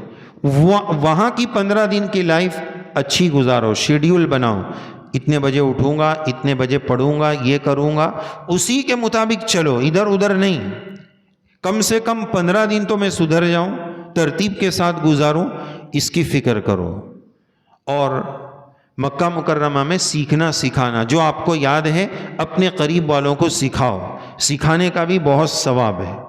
آپ صلی اللہ علیہ وسلم نے صحابہ رضی اللہ عنہم کو پورا حج سکھایا حج کے سفر کے دوران۔ اس لیے علماء نے لکھا ہے حج کی ایک سنت یہ ہے کہ حج کے سفر میں لوگوں کو حج سکھانا، حضور نے حج میں لوگوں کو حج سکھایا۔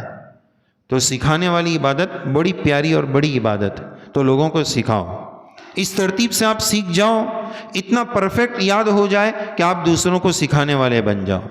اللہ تعالیٰ آپ کے سفر کو قبول فرمائے، آسان فرمائے، وہاں کی برکتیں نصیب فرمائے۔ اب آئیے مدینہ منورہ کا سفر ہم شروع کرنے جا رہے ہیں۔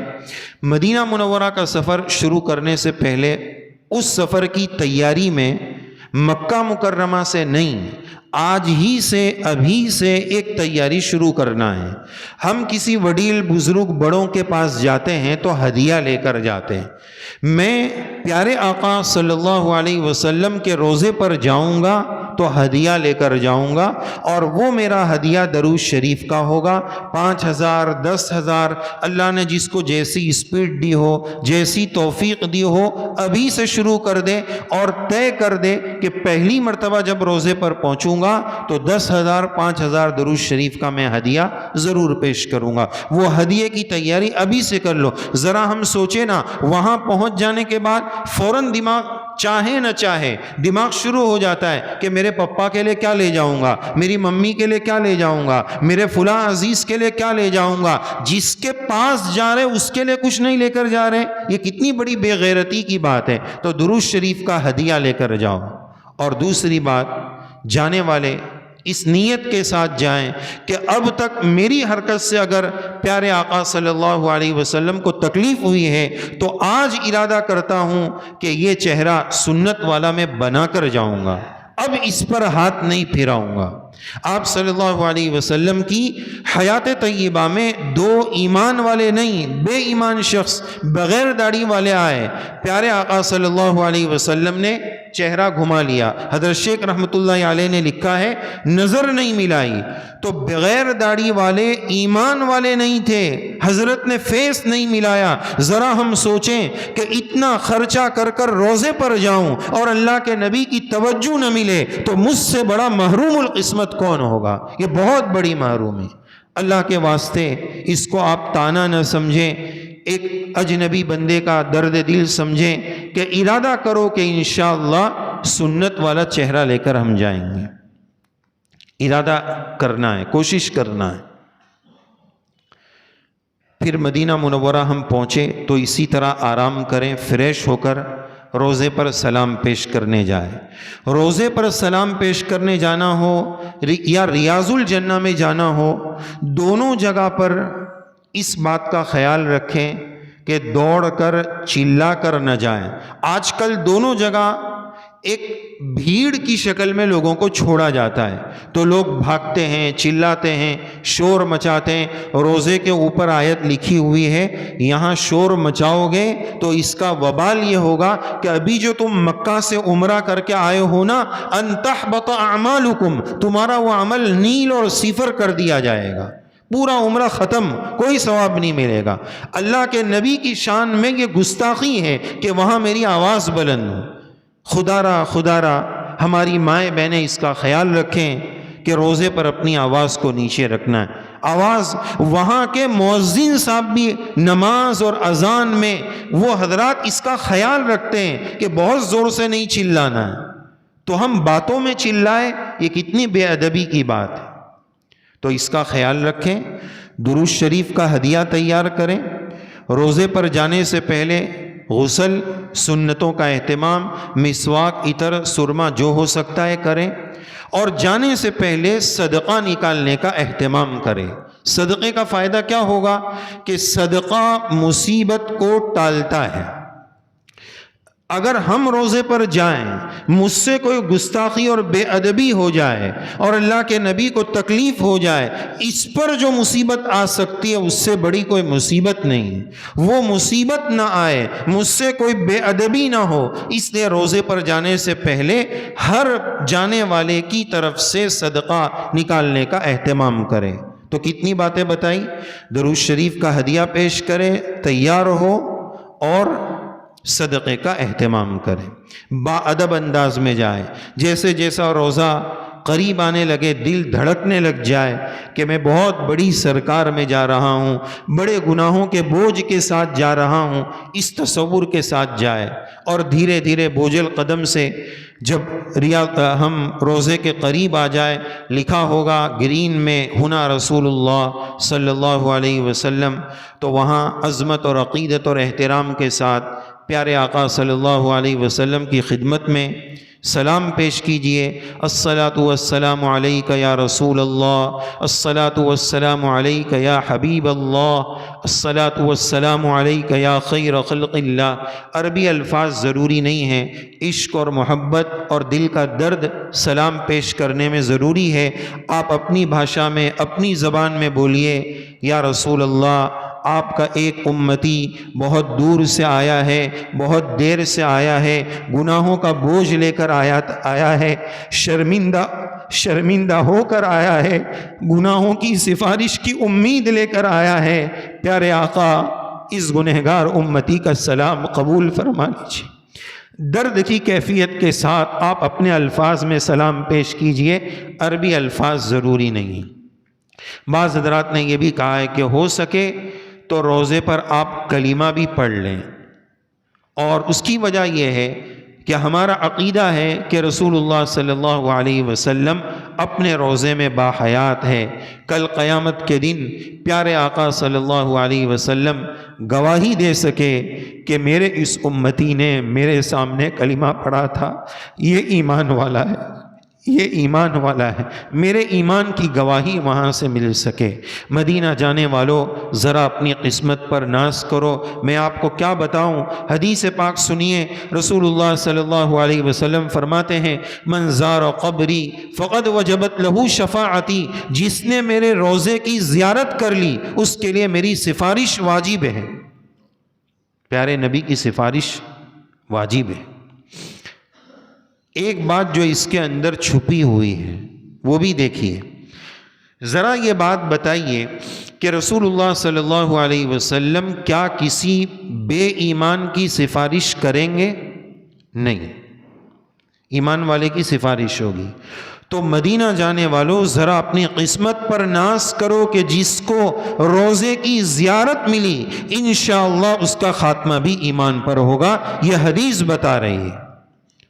تو اللہ تعالی ہمیں ان نعمتوں کی صحیح قدر نصیب فرمائے، عظمت اور احترام کے ساتھ لے جائے تو خوب عقیدت اور محبت کے ساتھ سلام پیش کرے، اور وہاں سے جواب آ گیا وعلیکم السلام، وہ سلامتی دنیا اور آخرت کی سلامتی ہے۔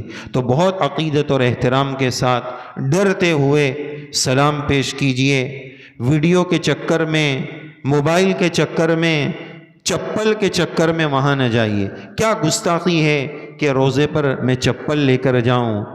ایسے ہزاروں نہیں، کروڑوں چپل نہیں، کروڑوں جانے میرے سرکار پر قربان، ایک چپل کو بچانے کے لیے میں روزے پر چپل لے کر جاؤں؟ کتنی بڑی بے ادبی ہے۔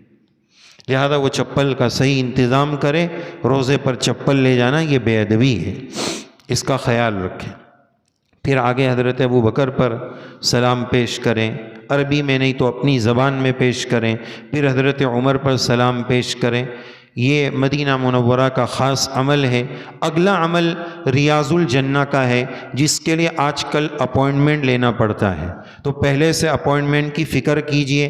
بعض مرتبہ آج کل اپوائنٹمنٹ میں آپشن ہوتا ہے، تو کون سا وقت آپ کی سہولت کا زیادہ ہے، اس سلسلے میں آپ کو ایک ہدایت یہ دیں گے کہ ڈیٹ کے اعتبار سے بھی آپشن ہے اور ٹائم کے اعتبار سے بھی۔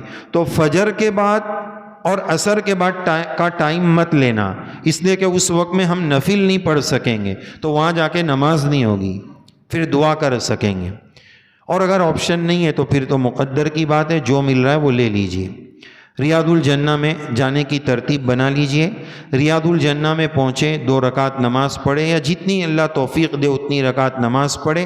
ریاض الجنہ کی ایک دعا آپ کو بتاؤں جو ہم اکثر بتاتے ہیں کہ اللہ تعالیٰ سے ہم اپنی زبان میں بات کریں گے کہ یا اللہ، آپ کا بنایا ہوا قانون ہے کہ آپ آخرت میں جس ایمان والے کو ایک بار جنت میں بھیج دیتے ہیں اس کو کبھی جنت سے نکالتے نہیں ہیں۔ میرے پیارے اللہ، آپ کو آپ کے بنائے ہوئے قانون کا واسطہ ہے، آپ کے کرم سے، آپ کے فضل سے اس گنہگار کو آپ نے دنیا ہی میں اس جنت میں بھیج دیا ہے۔ اب جنت مجھ پر واجب کر دیجئے، جہنم مجھ پر حرام کر دیجئے۔ یہ ریاض الجنہ میں آپ دعا مانگیں گے۔ ریاض الجنہ کے پاس روزے کے اطراف میں 8 پلر اور ستون بہت زیادہ ہسٹوریکل ہے، تاریخی ہے۔ ہم وقت کی نزاکت کے پیش نظر اہمیت کی وجہ سے 3 کا تذکرہ کریں گے۔ ایک کا نام ہے حنانہ، ابھی وہ پلر نہیں ہے، محراب شریف کے پاس وہ ایک ہاتھ رکھنے کی جگہ سا ہے۔ آپ صلی اللہ علیہ وسلم منبر شریف بننے سے پہلے اس پر ہاتھ رکھ کر خطبہ دیا کرتے تھے۔ جب منبر شریف بن گیا تو آپ نے خطبہ وہاں سے دینا شروع کیا۔ دست اقدس کی شفقت سے محروم ہو کر وہ درخت کا تنا اتنا زور سے رویا کہ پورے صحابہ کے مجمع نے اس درخت کے رونے کی آواز کو سنا کہ اللہ کے نبی کے ہاتھ کی شفقت سے میں محروم ہو گیا۔ وہ اتنا رویا کہ اللہ کے نبی علیہ السلام نے دوبارہ آ کر اس کو چپ کرایا۔ محدثین نے لکھا ہے کہ اگر حضرت چپ نہ کراتے وہ قیامت کی صبح تک روتا رہتا اور ہر مدینہ جانے والا اس کے رونے کی آواز کو سنتا۔ ذرا وہاں رک کر میں اپنے عشق نبوی صلی اللہ علیہ وسلم کا جائزہ لوں اگر میرے ماں باپ حیات ہے اللہ ان کی عمروں میں برکت عطا فرمائے، اگر ان کا وصال اور انتقال ہو گیا کبھی ان کی یاد آتی ہے تو میرے آنسو چھلک پڑتے ہیں، ذرا میں وہاں رک کر سوچوں میرے ماں باپ میرے دادا دادی کی یاد میں تو کبھی مجھے رونا آ جائے، کیا میری زندگی جو اب بچپن سے 55 گزر گئے میری زندگی میں کبھی ایسا ہوا کہ مجھے اللہ کے نبی کی یاد آ گئی اور ان کی یاد میں رو پڑا؟ اگر ایسا نہیں ہوا تو خدا کی قسم درخت کا وہ بے جان تنا مجھ انسان سے زیادہ اچھا ہے۔ وہ اللہ کے نبی کی محبت میں رویا ہے، مجھے اللہ کے نبی کی محبت میں کبھی رونا نہ ہے، یہ میرے دل کی سختی ہے، اللہ سے وہاں جا کر دل کی نرمی مانگے۔ تو یہ ایک ستون ہو گیا، 2 ستون اور بتاؤں گا۔ ایک کا نام ہے حضرت عائشہ رضی اللہ عنہا، اوپر گرین کلر سے ایسا گول ہے، اس کے اندر سنہری حروفوں سے لکھا ہے، پڑھنے میں تھوڑا جلدی آتا نہیں ہے، استوان عائشہ رضی اللہ عنہ۔ اس کی تاریخ کیا ہے؟ آپ صلی اللہ علیہ وسلم نے ایک موقع پر یہ فرمایا کہ میری مسجد میں ایک نماز پڑھنے کی جگہ ایسی ہے کہ اگر وہاں نماز پڑھنے کی فضیلت لوگوں کو پتہ چل جائے تو لوگ چھٹی اٹھائیں گے کہ میں پہلے پڑھوں گا، میں پہلے پڑھوں۔ اور وہ جگہ کون سی ہے وہ اماں عائشہ رضی اللہ عنہا نے بتائی ہے، اس لیے اس پلر کا نام حضرت عائشہ سے، تو وہاں 2 رکعت ضرور پڑھ لیجئے گا۔ تیسرا ستون ابو لبابہ، یہ بھی ایک صحابی کا نام ہے رضی اللہ عنہ، ان سے گناہ ہو گیا تھا، انہوں نے مسلمانوں کا کوئی راز دشمنوں کو بتا دیا تھا، اس گناہ کے بعد انہوں نے مسجد کے پلر سے اپنے آپ کو باندھ دیا کہ جب تک میری معافی نہیں ہوگی تب تک میں یہاں سے جاؤں گا نہیں۔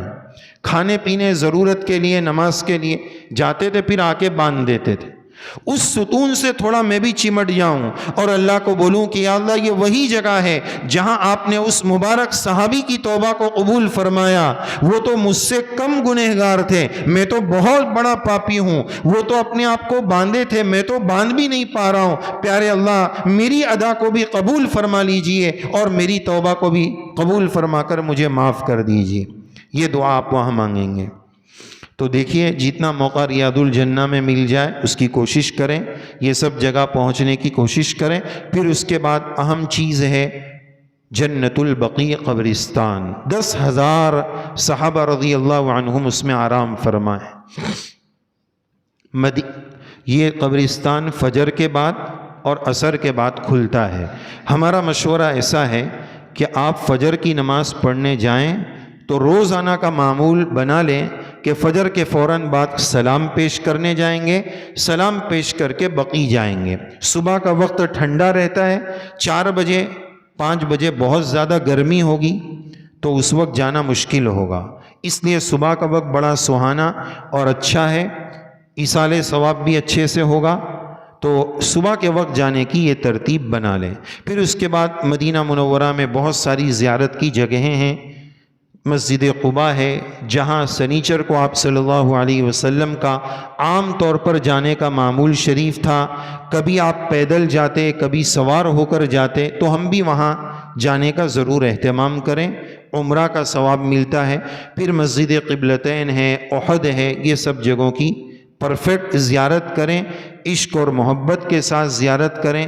اللہ تعالیٰ سے دعا ہے اللہ تعالیٰ آپ کے سفر کو خوب آسان فرمائے، خوب قبول فرمائے، قدم قدم پر نصرت فرمائے۔ اللہ نے جب بلا لیا ہے تو اللہ سے آپ یہی دعا کر لیجئے کہ کریم جب بلاتا ہے تو محروم نہیں کرتا ہے، کریم نوازنے کے لیے بلاتا ہے، تو میرے اللہ آپ کریموں کے کریم ہیں، آپ نے جب بلا لیا ہے تو محروم نہ فرمائیے، ہمیں نواز دیجئے۔ خوب دعا کریں، اپنے لیے کریں، امت کے لیے کریں، ہمارے ملک کے لیے کریں، فلسطین کے مسلمانوں کے لیے کریں، ان کا ہمارے اوپر بہت بڑا حق ہے۔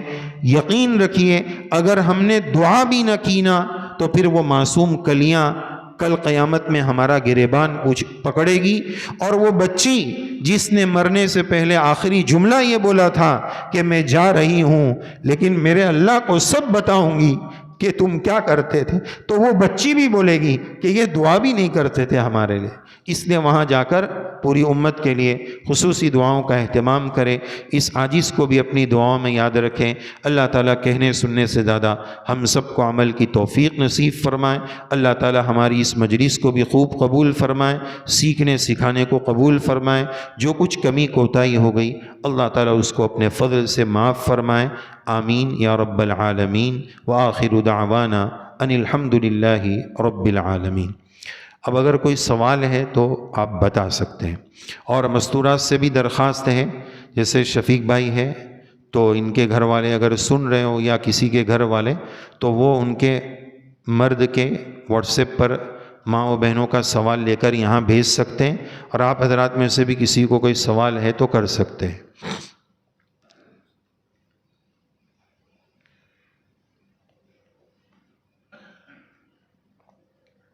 شرمانا نہیں ہے، کوئی بھی بات ذہن میں آ رہی ہے تو پوچھ سکتے ہیں، خاص طور پر جانے والے۔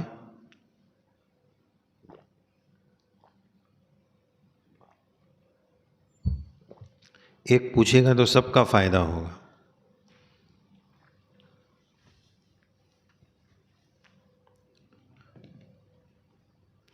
یا تو آپ ایسا بول دو کہ مولانا آپ نے سب بتا دیا، کچھ پوچھنے کا بچا ہی نہیں ہے۔ نہیں، ایسا نہیں ہے، آپ پوچھیں گے تو بات نکلے گی۔ مولانا احرام میں بیڑی پی سکتے ہیں، سگریٹ پی سکتے ہیں، گھٹکا کھا سکتے ہیں، ایسے بہت سارے سوالات، تو سیمپل دے رہا ہوں۔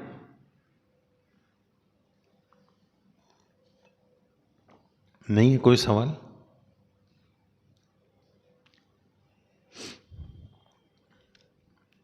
ایک مرتبہ ایک ساتھی کو یہی سوال تھا حج میں، تو گھر والوں میں ان کے بات ہو گئی ہوگی کہ مولانا کو یہ سوال کرنا ہے اپنے کو، تو ان کے آنے سے پہلے ان کے گھر والے میرے پاس آئے کہ وہ ابھی تھوڑی دیر میں آنے والے، ان کو بولنا حرام ہے اور حج نہیں ہوگا تمہارا، بولے تھوڑا جھوٹ بول دینا تو تم کو ثواب ملے گا۔ تو میں نے تو بول دیا کہ بہت بڑا گناہ ہے، عمرے میں بھی گڑبڑی ہو جائے گی، حج میں بھی گڑبڑی ہو جائے گی، پورا جھوٹ تو نہیں بولا۔ تو الحمدللہ وہ نہیں پیے، لیکن وہ خیمے میں ادھر سے ادھر ادھر سے ادھر بیچارے پریشان، کرے تو کیا کرے؟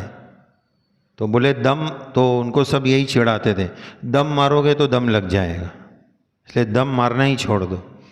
وہ 10-15 دن کے بعد پھر اور کوئی دوسرے مفتی صاحب سے پوچھ کے آئے تو پورا بھانڈا پھوٹ گیا۔ تو بہرحال ایسا کوئی سوال ہو تو بتائیے، نہیں ہے تو چلو ٹھیک ہے، کوئی بات نہیں۔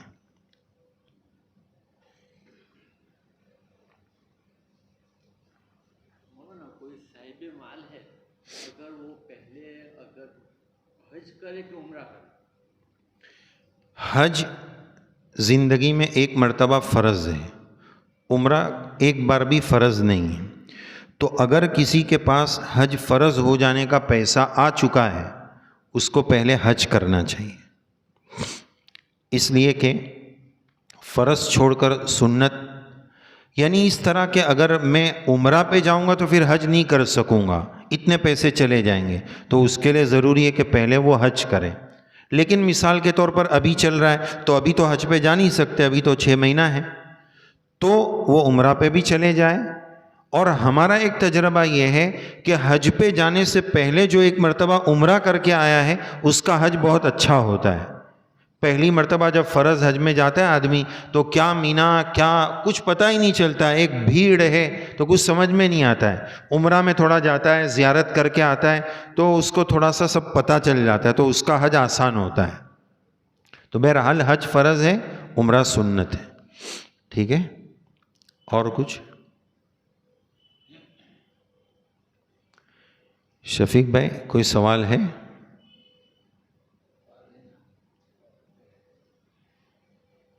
جب تک آپ لوگ کوئی سوال بتا دو۔ اعجاز بھائی کوئی سوال؟ کوئی سوال ہو تو بتائیے۔ کوئی سوال ہے؟ لگا سکتے ہیں، کوئی مسئلہ نہیں ہے، بس اس میں خوشبو نہیں ہونا چاہیے، خوشبو والا نہیں ہو، اس کا خیال رکھیں، ٹھیک ہے؟ جی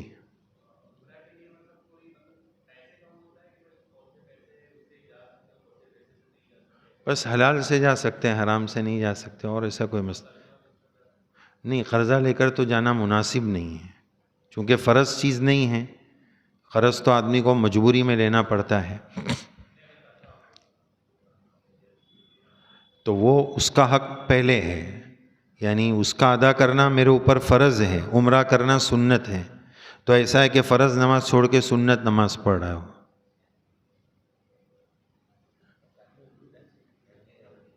ڈال سکتے ہیں، جی ڈال سکتے ہیں. اور احرام کی حالت میں سر پر کپڑا نہیں لگانا ہے، تو پوری چادر اوڑھ کے نہیں سو سکتے، یعنی سر پہ بھی اوڑھ لے، ایسا نہیں کر رہا ہے. نہیں، وہ پاؤں کا حصہ بند ہو جائے گا نا، نہیں پہن سکتے. وہ کپڑے والا بھی نہیں پہن سکتے، چمڑے والا بھی نہیں پہن سکتے، وہ ہڈی کھلی رکھنی ہے. یہ شفیق بھائی ہے کوئی سوال؟ ہو گیا؟ ٹھیک ہے، تو دعا کر لیتے ہیں. دعا سے پہلے چونکہ مدینہ منورہ کی بات ہوئی تو درود شریف یہاں سے شروع ہو جائے، تو الف سے یا تک سن لیجئے، درود شریف پڑھیے، پھر انشاءاللہ دعا کریں گے. الف نے کہا احمد آ گئے، امی آ گئے، اولا آ گئے صلی اللہ علیہ وسلم.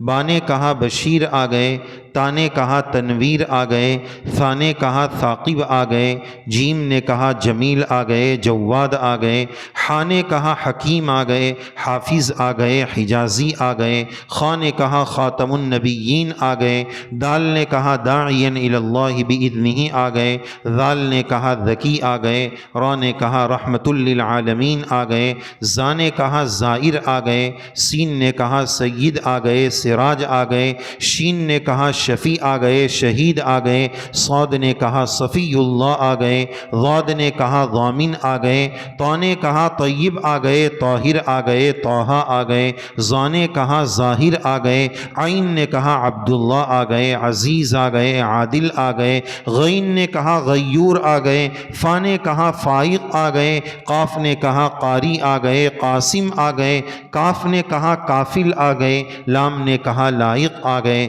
میم نے بہت جوم کر کہا محمد آ گئے، محمود آ گئے، مزمل آ گئے، مدثر آ گئے، مصطفیٰ آ گئے، نون نے کہا نذیر آ گئے، واو نے کہا وکیل آ گئے، ہا نے کہا ہاشمی آ گئے، حمزہ نے کہا آخری آ گئے، رہ گئی تھی یا بولی یاسین آ گئے، یتیم آ گئے صلی اللہ علیہ وسلم. کلما ذکرہ الذاکرون وکلما غفل عن ذکرہ الغافلون. سبحان ربی العلی العلی الوہاب لا نحصی ثناء علیک انت کما اثنیت علی نفسک. ربنا آتنا فی الدنیا حسنہ وفی الآخرة حسنہ وقنا ربنا عذاب النار. اللهم إنا نجعلك في نحورهم ونعوذ بك من شرورهم. اللهم استر عوراتنا وآمن روعاتنا.